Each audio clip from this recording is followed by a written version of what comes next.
how in some old books, like a poor orphan discovers that they've got a wealthy benefactor and this changes their lives forever.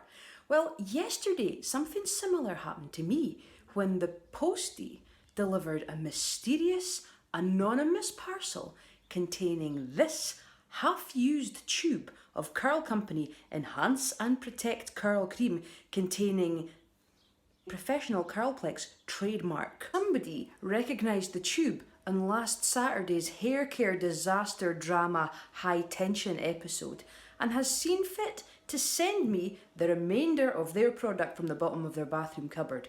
All I can say is thank you very much, whoever you are. You're like my Batman or something, or Robin Hood? No, it's not Robin Hood.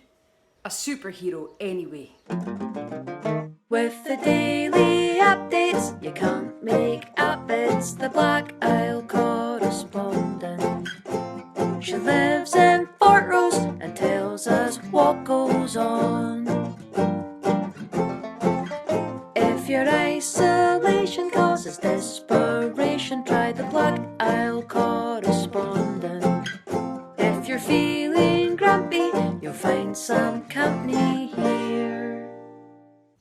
Hope I haven't overdone it with that curling product now. I've got to make it last. Mum was out on a walk with the dogs the other day and bumped into somebody who had also offered up some hair care products. Thank you very much for your concern. For years now, I've been a committed postcard sender. My job usually involves a lot of travel, and I'm lucky enough to see lots of beautiful cities and towns, and I love sending postcards from these places.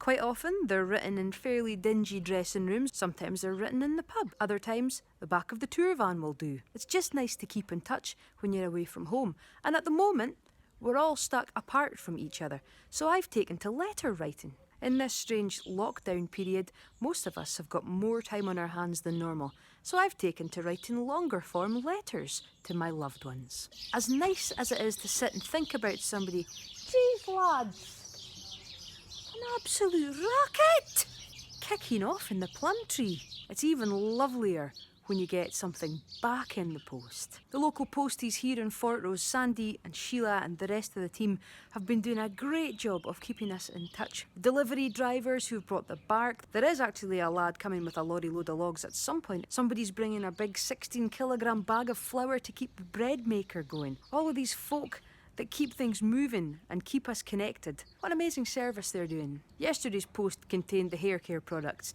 Today I've received 3 books in the post from some of my very favourite people in the world. Thanks Alison and Annie, this will keep me going for a while. And I could always use them for a little bit of a hype boost afterwards if I need. Yesterday morning the doorbell went. Great excitement, of course. Here was Trisha McCall from Cathedral Antiques just along the high street. She had brought me a jar of her homemade plum chutney to go with the cheese and homemade bread that she'd seen on Monday's correspondence, I think. Can't wait to give that a go once the flour arrives. Earlier today we received a beautiful card from John and Julie, family friends down in Northumberland, just checking in and saying hello. It's lovely to hear from folk. And I realised I never said thank you to the person that sent me this beautiful card in the post. It arrived a few weeks ago, addressed to Anna Massey, Fortrose, and somehow got here. Again, thank you very much to our posties. The back of this card featured an alternative lyric to the Black Isle Correspondent theme tune. I'm going to have to try and work that into it somehow.